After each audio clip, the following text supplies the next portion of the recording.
Alam nyo, sa politika dito sa Pilipinas, may isang parang baliktad na logic, no? Paano kung yung pinakamabilis na paraan pala para gawing kang presidente, yung subukan kang sirain ng todo-todo? Yan yung titingnan natin ngayon. Paano nagiging hagdan papuntang Malacanang ang matinding batikos? Tara, simulan na natin. At ito yung pinakaugat ng usapan natin. Isang napakatapang na statement, di ba? Sinasabi dito na yung bawat tira daw kay Speaker Martin Romualdez, hindi pala lason yun, bitamina pa raw. Imbes na malibing yung pangalan niya, parang sila pa yung gumagawa ng alamat niya. Grabe. Okay, Seksyon 1, isang di sinasadyang paglikha ng hari. So paano nga ba nangyayari to? Na yung atake, nagiging korona pala sa huli. At dito na nga pumapasok yung parang political irony, ika nga. Kasi isipin nyo, yung kampo ni Duterte na sila yung nag-perfect ng ganitong klaseng political tactics, di ba? Sila pa daw yung gumagamit ng sarili nilang playbook para palakasin yung kalaban. Parang sila pa mismo yung naglalagay ng gasolina sa apoy na posibleng sumunog din sa kanila. So ano ba yung pinag-uugatan ng lahat ng to? Well, isang napakalaking numero, 31 billion pesos. At hindi yan basta-basta ha, para yan sa mga flood control projects. So, hindi lang to usapang politika eh. Pinag-uusapan natin dito bilyon-bilyong pondo ng bayan na sa huli, nagiging parang chess piece sa isang napakalaking laro. Okay, pasok tayo sa Seksyon 2, ang pagsubok sa isang pagdinig. Dito raw talaga magkakaalaman eh. Dito masusubukan kung gaano katibay si Romualdez. Isipin ninyo yung eksena ha, October 14. Haharap si Romualdez sa isang hearing na tinatawag ng iba na hanging o parang paglilitis na. Ang kaibahan, habang kalmado siyang pumayag na humarap, yung kabilang kampo daw naghahanda na para sa isang media spectacle. Dito raw talaga yung ultimate test sa kanya. At dito, kitang-kita natin sa slide yung magkaiba-ibang approach. Sa isang banda, yung sa Duterte Block, ang ingay ng mga influencers at troll farms, galit, parang naka-orchestrate lahat. Tapos sa kabila, si Romualdez. Kalmado lang, methodic yung tono at ayaw magpa-victim. Parang laban ng apoy at tubig. Sino sa tingin nyo ang mananalo dyan? At dito raw lumalabas yung alas niya. Kasi sa isang political world na sanay sa sigawan at awayan, yung pagiging mahinahon niya, yung dignidad niya, ay nagiging parang isang aureola. Alam niyo yun, yung halo na kumikinang sa gitna ng putikan. Yung katahimikan niya pala, ang pinakamaingay na statement sa lahat.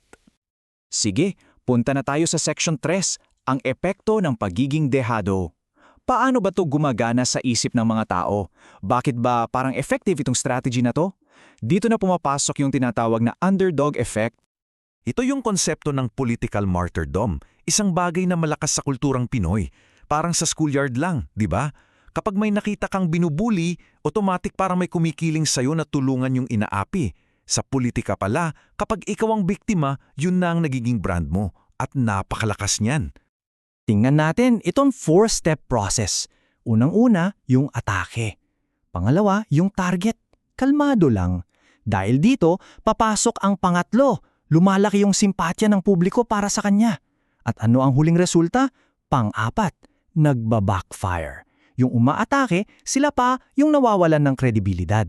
Parang perfect recipe para sa political self-destruction. Kaya naman, ang bawat tira sa kanya, hindi lang daw sugat yun. Ito raw ay parang kabanata sa kanyang hero's journey. Parang binibinyagan siya sa apoy. Bawat batikos, nagpapatibay lang sa kwento ng isang underdog na hindi natitinag. At ngayon, Seksyong 4, ang pamilyar na script ng kasaysayan. Alam nyo, huwag nating isipin na baga to. Sa totoo lang, kung titingnan natin ang kasaysayan ng politika sa Pilipinas, luma na tong script na to. Paulit-ulit lang. Halimbawa, nandyan si FVR, daming co-attempts laban sa kanya, pero sa huli, siya ang naging simbolo ng katatagan.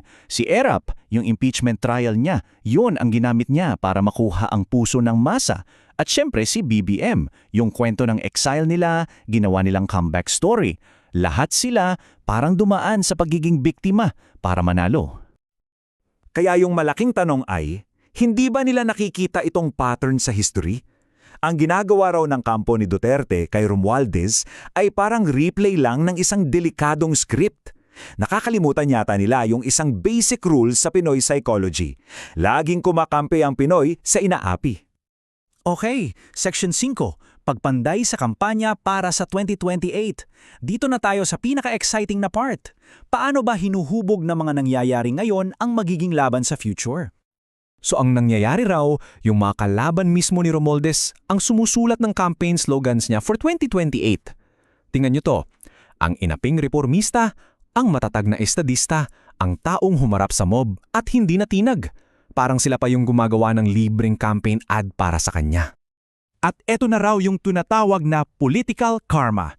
Yung mismong taktika ng palabas at galit na nagangat sa kanila sa kapangyarihan, yun na rin ang posibleng maging lason na babalik sa kanila.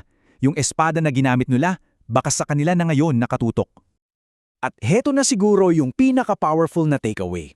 Sa ebanghelyo doon ng political cruelty, ang mga inuusig hindi lang sila basta nakasurvive. Sila raw ay muling nabubuhay, parang phoenix na umaon mula sa abo. Kaya iniiwan tayo nito ng isang malaking tanong, di ba?